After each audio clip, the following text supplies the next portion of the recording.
The Harry Potter story might have closed with the fall of Voldemort, but the end of the 7th book wasn't the end of the wizarding world.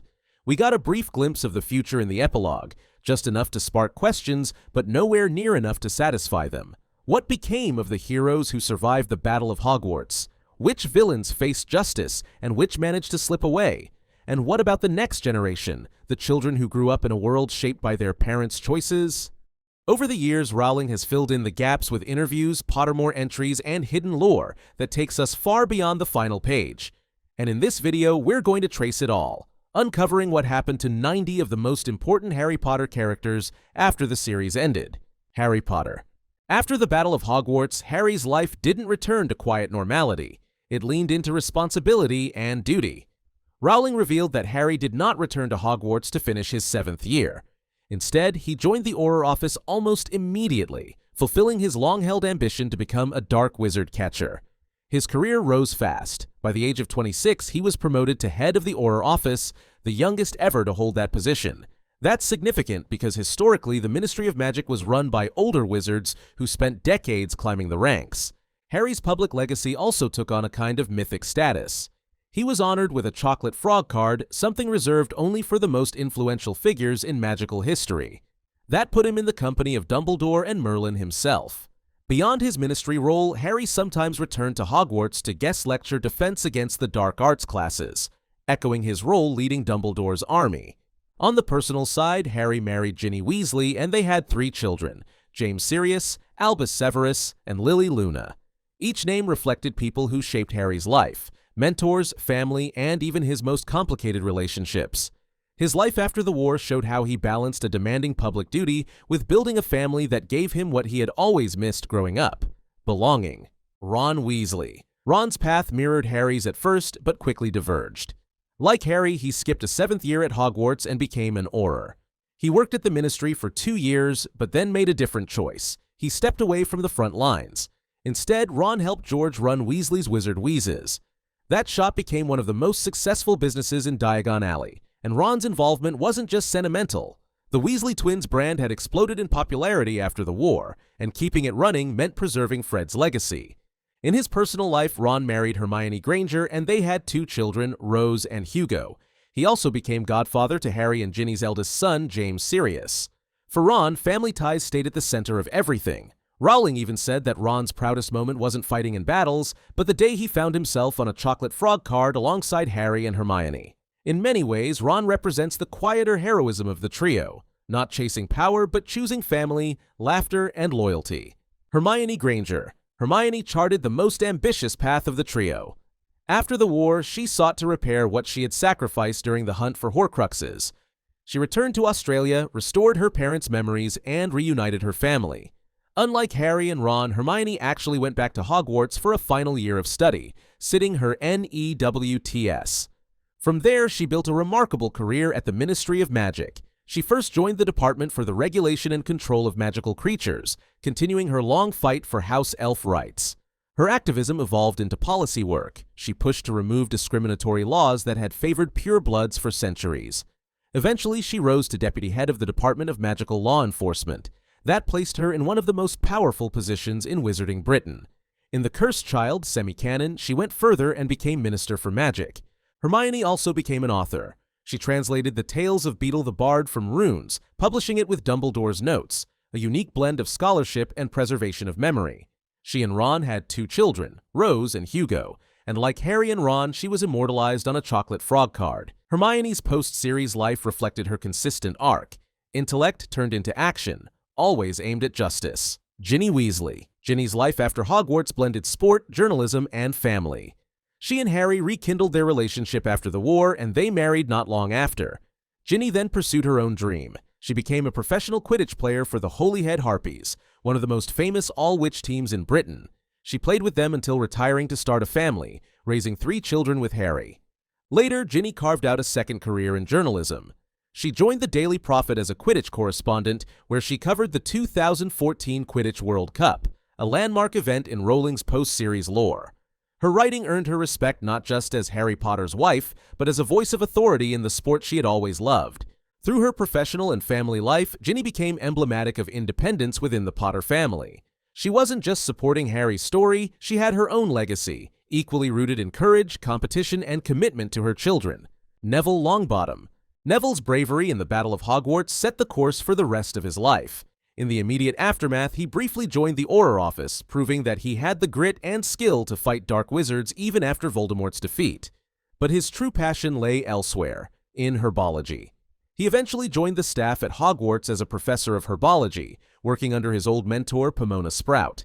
One detail Rowling slipped into interviews is that Neville would sometimes show students the enchanted coin he had kept from Dumbledore's army, a badge of honor and a reminder of resistance. As the years went on, Neville became head of Gryffindor House, a role that suited his transformation from shy boy to a symbol of courage. Contrary to what the film suggested, Neville never ended up with Luna Lovegood. Instead, he married Hannah Abbott, a fellow member of Dumbledore's army who later became landlady of the Leaky Cauldron. Together, they lived above the pub, though they never had children of their own. Neville still played a fatherly role. He was named godfather to Albus Severus Potter, Harry and Ginny's middle child. His life shows a different kind of triumph, not power or wealth, but purpose, loyalty, and the chance to inspire future generations of Gryffindors. Luna Lovegood. Luna's post-Hogwarts life was as unconventional as her school years suggested. She became a magizoologist, traveling across the globe in search of rare magical creatures. True to form, she insisted on trying to track down the crumple-horned Snorkack, a creature she and her father believed in passionately. Even though she never found it, she discovered and classified many new species that expanded wizarding knowledge. Her eccentric worldview made her famous, but also respected. The same traits that once made her an outsider at Hogwarts became the foundation of her legacy. Luna eventually married Rolf Scamander, grandson of the famed magazoologist Newt Scamander, author of Fantastic Beasts and Where to Find Them. Together they had twin sons, Lorcan and Lysander, though Luna waited until later in life to start a family, making her children younger than those of Harry, Ron, and Hermione. Her marriage also symbolically tied her to the broader wizarding naturalist tradition, blending the quirky Lovegoods with the scholarly Scamanders. Luna's life after Hogwarts affirmed her uniqueness. She remained true to her imagination, but her discoveries proved she was more than just whimsical. She was an adventurer and a pioneer in magical science. Albus Dumbledore. Even in death, Dumbledore remained a presence. His portrait installed in the headmaster's office offered advice to future generations of Hogwarts students. Rowling also revealed that Harry honored his former mentor by naming his second son Albus Severus Potter, a choice that symbolized forgiveness and respect for two complicated men in Harry's life.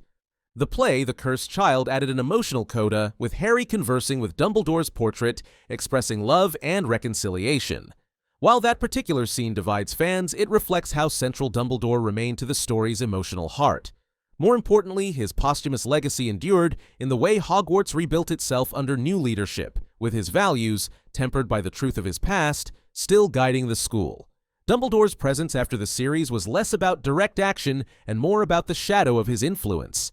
His life ended, but his impact stretched far into the next generation. Severus Snape. Snape's death closed one of the most complicated arcs in the series, but Rowling clarified that his redemption did not fade into obscurity. Initially, his portrait was not placed in the headmaster's office, a symbolic rejection of his tenure. It was Harry himself who ensured Snape was honored with a portrait, recognizing the sacrifices he made in service of both Dumbledore's plan and Lily's memory. Harry also defended Snape's name publicly, insisting that the wizarding world understand how much courage Snape had shown. In perhaps the most striking gesture of reconciliation, Harry gave his son Albus the middle name Severus, directly acknowledging Snape's bravery. This single decision reframed Snape's reputation from traitor to tragic hero. Even if the wizarding world as a whole continued to debate his legacy, Harry's actions guaranteed Snape's place in Hogwarts history. His story after death is less about what he did and more about how others chose to remember him, as a man whose bitterness and cruelty concealed a loyalty deeper than anyone realized. Voldemort. Voldemort's defeat at the Battle of Hogwarts didn't just end his reign, it condemned him to something far worse than death. Rowling revealed that because he had split his soul so many times, mutilating it through Horcruxes, he could not pass on to the afterlife. Instead, what remained of his soul was trapped in a kind of limbo, described as a deformed, tormented fragment, incapable of moving forward or returning as a ghost. For a man who feared death above all else, this was the most fitting punishment. Not annihilation, but endless, powerless existence. The wider wizarding world also changed in the wake of his downfall. His name, once so feared that even speaking it caused panic, lost its hold over people. After the war, witches and wizards freely referred to him as Voldemort, rather than you-know-who. His terror was broken not only in body but in memory, a cultural shift as significant as his physical destruction. Voldemort's story after death stands as one of the clearest moral lessons Rowling gave her readers. The cost of clinging to power and immortality is a fate worse than either life or death. Draco Malfoy.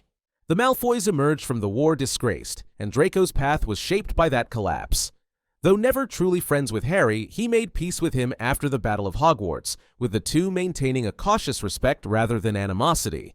Draco eventually married Astoria Greengrass, younger sister of Daphne Greengrass, a fellow Slytherin from their Hogwarts years. Their marriage symbolized a quiet rebellion against the Malfoy family's traditions. Astoria rejected pure-blood supremacy, which caused tension with Lucius and Narcissa. Together, Draco and Astoria had one son, Scorpius. Determined not to repeat the mistakes of his own upbringing, Draco raised Scorpius with values of kindness and respect for Muggleborns. This decision created friction at Malfoy family gatherings but marked Draco's gradual transformation into something more than the bully he had once been. Astoria's life, however, was cut short. She suffered from a blood malediction, a hereditary curse that left her frail and ultimately caused her early death while Scorpius was still at Hogwarts. Draco was left to raise his son alone, inheriting Malfoy Manor and his family's fortune, but stripped of the ideology that had once defined the Malfoy name. His later life showed how even those raised in darkness could learn to live differently. Kingsley Shacklebolt. After Voldemort's defeat, Kingsley became the stabilizing figure the Ministry desperately needed. Named Minister for Magic, he set out to dismantle the corruption and bias that had rotted the institution for decades. One of his first reforms was banning Dementors from serving as guards at Azkaban, ending the Ministry's use of them as tools of fear. Kingsley worked closely with Hermione Granger during her rise through the Ministry, backing her efforts to abolish discriminatory laws. His leadership era is remembered as one of reform, transparency, and rebuilding. He wasn't a flashy politician. His reputation rested on competence and fairness, traits rare among his predecessors. When he eventually stepped down, his impact was long-lasting, with Hermione taking the reins in The Cursed Child. Whether or not that continuation is treated as canon, Kingsley's influence remained clear. He was the minister who turned the page on a dark chapter and laid the groundwork for a more inclusive wizarding society. Dudley Dursley. Dudley's final moments in the books showed him offering Harry a rare moment of warmth. "I don't think you're a waste of space." That fragile reconciliation carried forward after the war. Rowling confirmed that Dudley married and had 2 children. His and Harry's families saw each other occasionally, especially around holidays, though the visits were awkward. The children played together while Harry and Dudley often sat in silence, unsure of how to connect after years of animosity. The important point is that the hostility between them ended. Dudley never became close to Harry, but he no longer carried the cruelty of his youth. He had changed enough to build a family of his own without passing down the bitterness that defined the Dursleys' household. Rowling once joked that their relationship became one of polite discomfort, maintained mostly out of duty and history.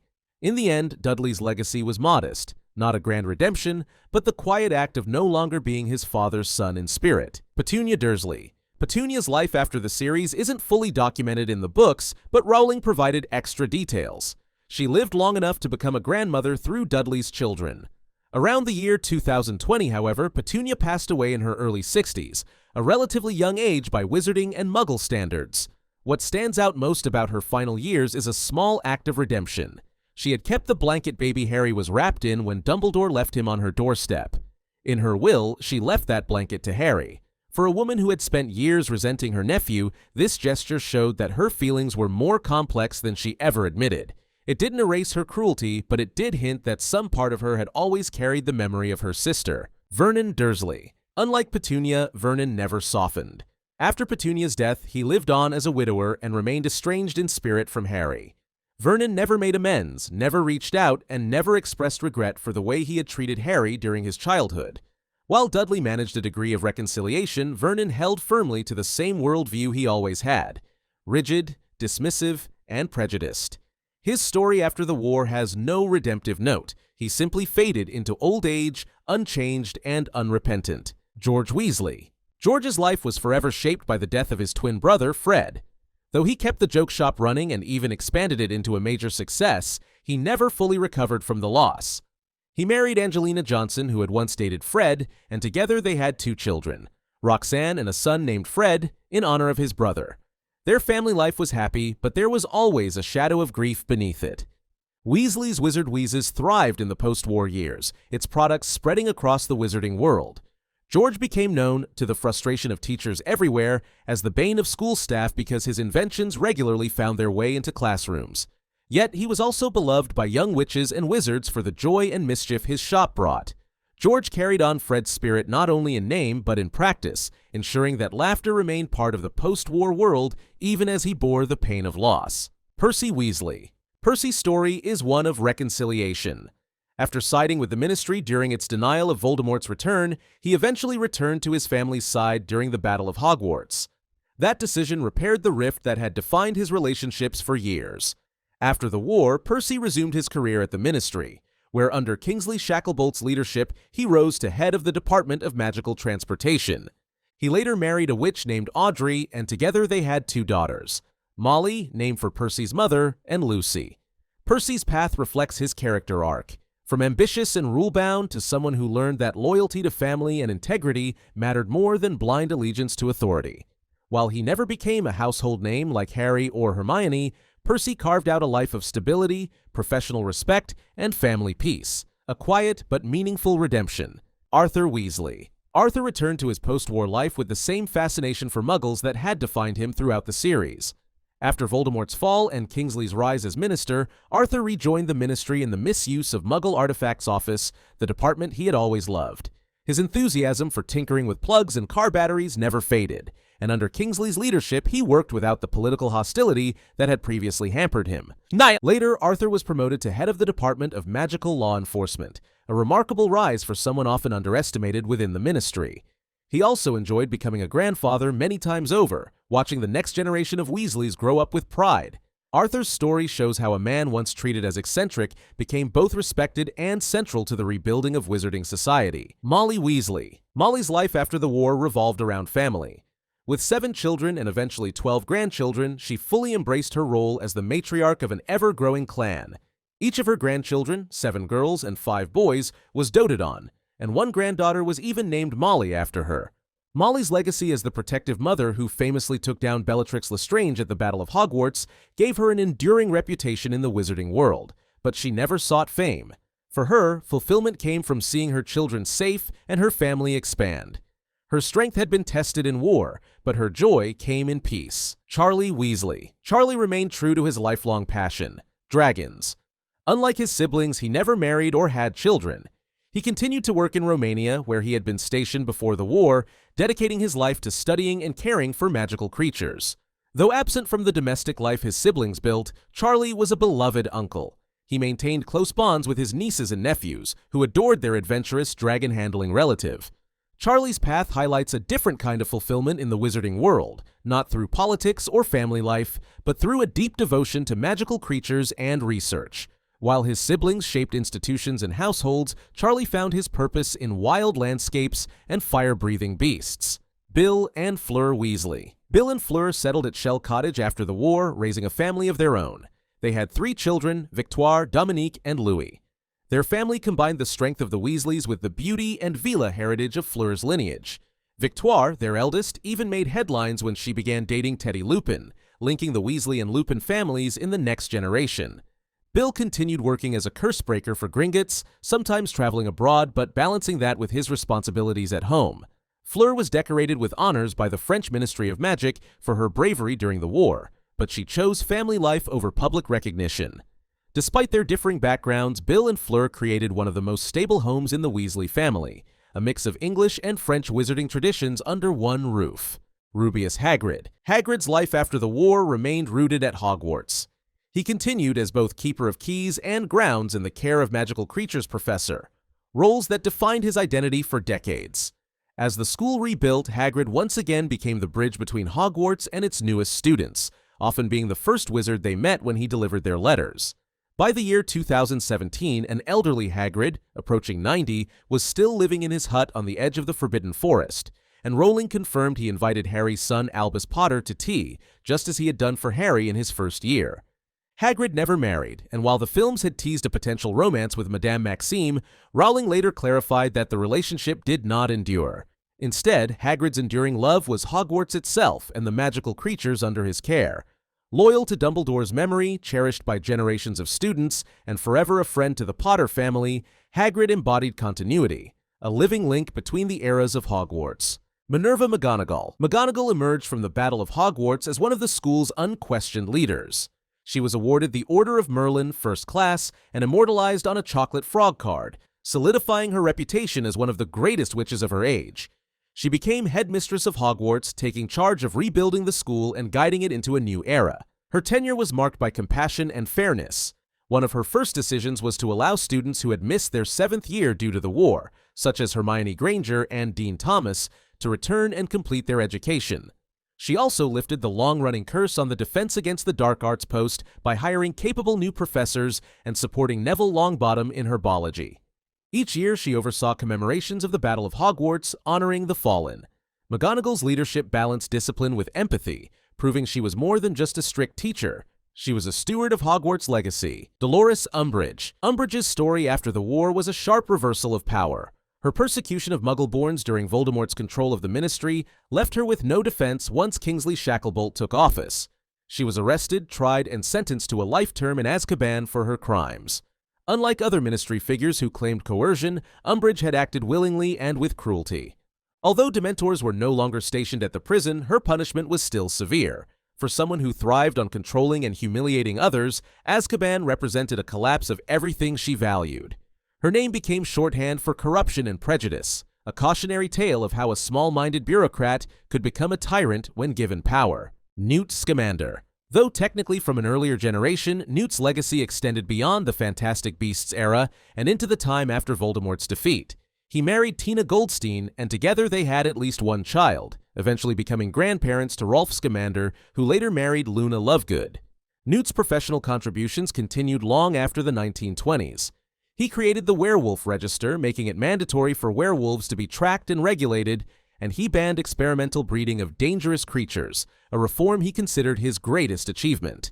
His research for fantastic beasts and where to find them continued across the decades, with new editions published as he discovered more magical species. For his work in Magazoology, Newt received the Order of Merlin, Second Class, and was honored with his own chocolate frog card. In 2017, as records of his role in Grindelwald's defeat became public, he published his own account, openly acknowledging that he had been the first wizard to capture Grindelwald. Even in his later years, Newt remained at the center of magical zoology, blending scholarship with adventure. Lucius Malfoy. Lucius managed to avoid Azkaban after the war, but his reputation never recovered. His failure to remain loyal to Voldemort in the final hours of the Battle of Hogwarts, when he abandoned the fight to search for his family and marked him as a coward in the eyes of Death Eaters and a collaborator in the eyes of the Ministry. To save himself, Lucius offered inside information about Voldemort's supporters, helping track down surviving Death Eaters. Though he retained Malfoy Manor and the family fortune, the social prestige the Malfoys had cultivated for generations was shattered. Within pure-blood circles, Lucius became a symbol of disgrace rather than influence. His relationship with his daughter-in-law Astoria was strained, as he considered her rejection of blood purity an insult to tradition. In the end, Lucius's wealth could not restore what he valued most: status and respect. His post-war life was marked by bitterness, living out his days with power stripped of meaning. Narcissa Malfoy. Narcissa's fate after the war was shaped by a single choice: lying to Voldemort about Harry's death. That act spared her and her family from harsher punishments, and it may have even lightened Lucius and Draco's sentences in the eyes of the Ministry. Like her husband, Narcissa escaped Azkaban, but unlike him, she retained a measure of quiet dignity. Initially, she was pleased that Draco had married Astoria Greengrass, a pure-blood witch. But disappointment followed when she realized Astoria did not share the family's obsession with blood status. Despite this, Narcissa adored her grandson Scorpius, and that bond became her most important role in later years. Where Lucius clung to the past, Narcissa's legacy was defined by protecting family, no matter how it clashed with Malfoy tradition. Rita Skeeter. After the war, Rita went back to what she knew best: scandal. She published sensational biographies on Dumbledore, Harry, and Snape, twisting facts for drama. By 2014, she was stirring up trouble again at the Quidditch World Cup, provoking fights with her commentary and filling the papers with dubious claims. Oliver Wood. Oliver fulfilled his dream of playing Quidditch professionally, joining Puddlemere United as a keeper. He later fought in the Battle of Hogwarts, helping carry the wounded and fallen. Though his playing career never made him a household name, he remained tied to the sport he loved. Gilderoy Lockhart. Lockhart never recovered from his backfired memory charm and spent the rest of his life at St. Mungo's. He signed autographs without remembering why people adored him, sometimes recalling fragments of his past. His charm lingered, but only as a faded echo of the celebrity he once was. Cho Chang. Cho survived the war and eventually married a Muggle, stepping away from the wizarding spotlight. Her life was quiet and happy, free from the tragedies that had once defined her story. Victor Krum. Krum played Quidditch for years, even competing in the 2002 World Cup before retiring in disappointment. Over a decade later, he returned, and in 2014 finally lifted the trophy for Bulgaria by catching the snitch in the final. His comeback sealed his reputation as a legend of the game. Gregory Goyle. Unlike Crabbe, who died in the Battle of Hogwarts, Goyle survived. His old bond with Draco Malfoy ended soon after, leaving him isolated and largely forgotten in the post-war wizarding world. Pansy Parkinson. Pansy's call to hand Harry over to Voldemort ruined her reputation. After the war, she broke ties with the Malfoys and slipped out of wizarding high society, remembered mostly for her cowardice. Dean Thomas. After surviving his year on the run, Dean returned to Hogwarts to finish his schooling. He rebuilt the life Voldemort's regime had tried to take from him, closing out his education properly. Seamus Finnegan. Seamus also returned for an extra year, completing his studies alongside Dean and other DA members. His role in defending Hogwarts earned him respect among his peers. Barty Crouch Jr. unmasked at the end of the Triwizard Tournament, Crouch received the Dementor's kiss on Fudge's orders. His body lived on in Azkaban, but his soul was gone, leaving him in a permanent empty shell. Teddy Lupin. Orphaned at birth, Teddy was raised by his grandmother Andromeda, with Harry as a guiding godfather. He inherited his mother's Metamorph Magus powers and grew up close to the Potter and Weasley families. By his teens, he was romantically linked with Victoire Weasley. Andromeda Tonks.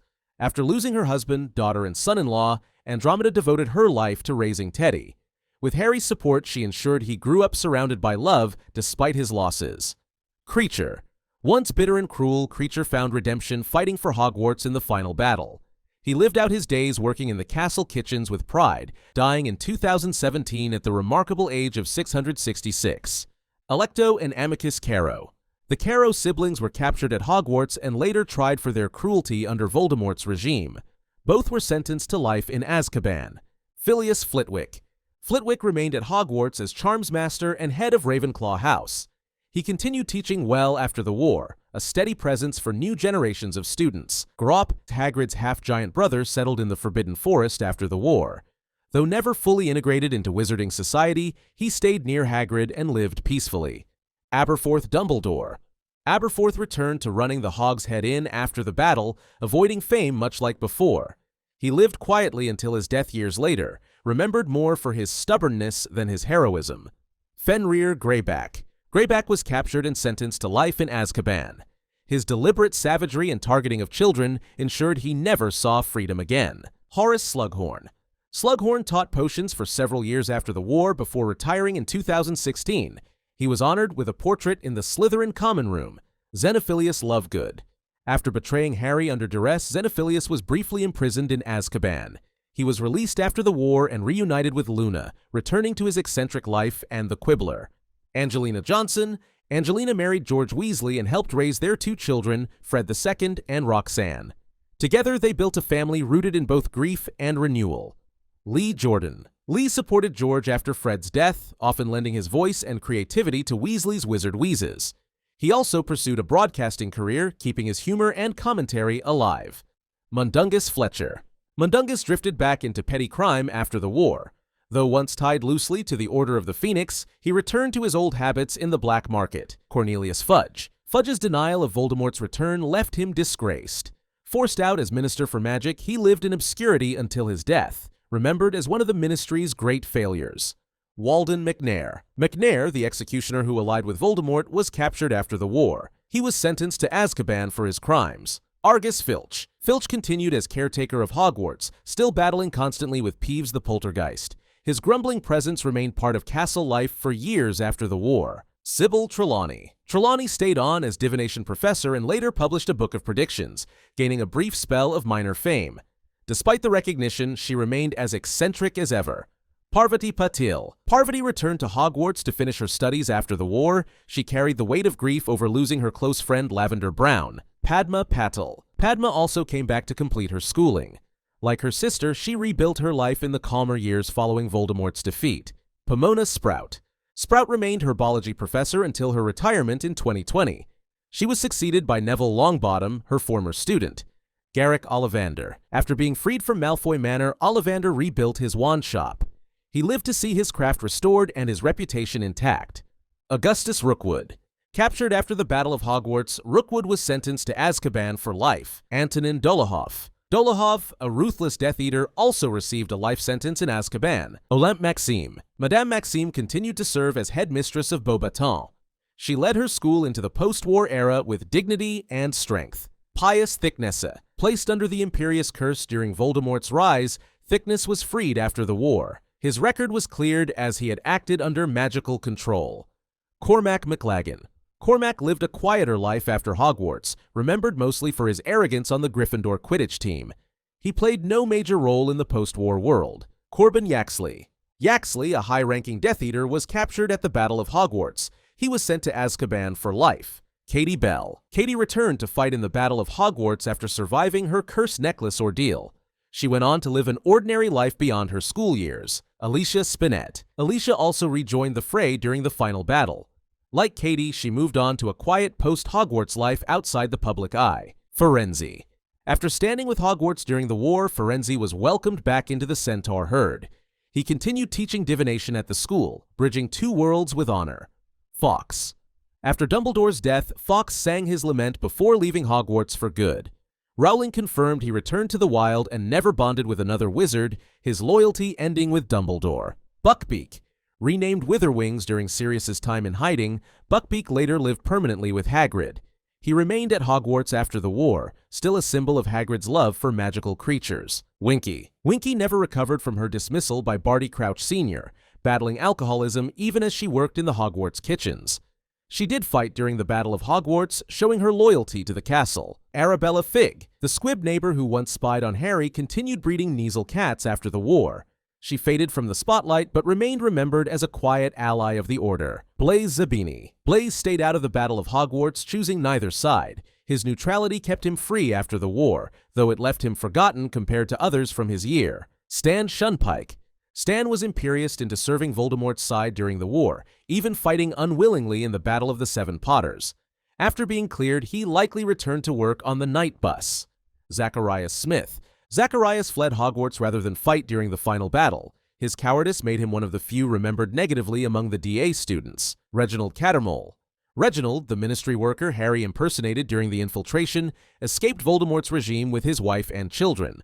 After the war, his family lived safely, free from persecution. Mafalda Hopkirk. Hopkirk returned to her position in the improper use of magic office after the ministry was reformed. She became one of many officials tasked with restoring order to magical law enforcement. Albert Runcorn. Runcorn, known for persecuting Muggleborns under Voldemort, was imprisoned in Azkaban after the war. Some accounts suggest he was later released when the ministry was purged of Imperius-controlled officials. Ludo Bagman. Bagman spent years on the run from his creditors after the Triwizard Tournament fiasco. Rumors swirled that he tried to return to the Quidditch scene, but his reputation never recovered. Amos Diggory. Amos was left broken by the loss of his son Cedric. He later moved into St. Oswald's home for old witches and wizards, living out his days in grief. Marge Dursley. Marge had her memory modified after her infamous encounter with Harry in Prisoner of Azkaban. She remained cut off from the Dursleys' later life, excluded from their post-war visits. Marietta Edgecombe. Marietta's betrayal of Dumbledore's army left her with a scarred face from Hermione's jinx. The curse marks eventually faded, but her reputation never fully recovered in the wizarding world. Justin Finch Fletchley. Justin returned to Hogwarts after the war to complete his education. He lived peacefully, remembered mostly as one of the Muggleborns who bravely stood against Voldemort. Madam Hooch. Madam Hooch remained Hogwarts flying instructor and Quidditch referee until retiring in 2020. She left behind decades of shaping young witches and wizards on broomsticks. Augusta Longbottom. Augusta was immensely proud of her grandson Neville after the war. She eventually met Hannah Abbott, Neville's wife, welcoming her into the family. Ernie Macmillan. Ernie returned to Hogwarts for an additional year of study following the battle. A loyal Hufflepuff, he went on to live a quiet but honorable life. Madam Pomfrey. Pomfrey served as Hogwarts matron for decades, tending to countless injured students. She retired around 2014, with Hannah Abbott stepping into her role. Thorfinn Roll. Roll fought for Voldemort during the war and was captured afterward. He was sentenced to Azkaban for life. Crookshanks. Hermione's half-Kneazle cat outlived the war and likely lived with the Weasley family once Hermione joined Ron. Known for his sharp instincts, Crookshanks lived a long, content life. Peeves. Peeves survived every attempt to remove him from Hogwarts. After the war, he carried on as usual, causing endless chaos in the castle's halls.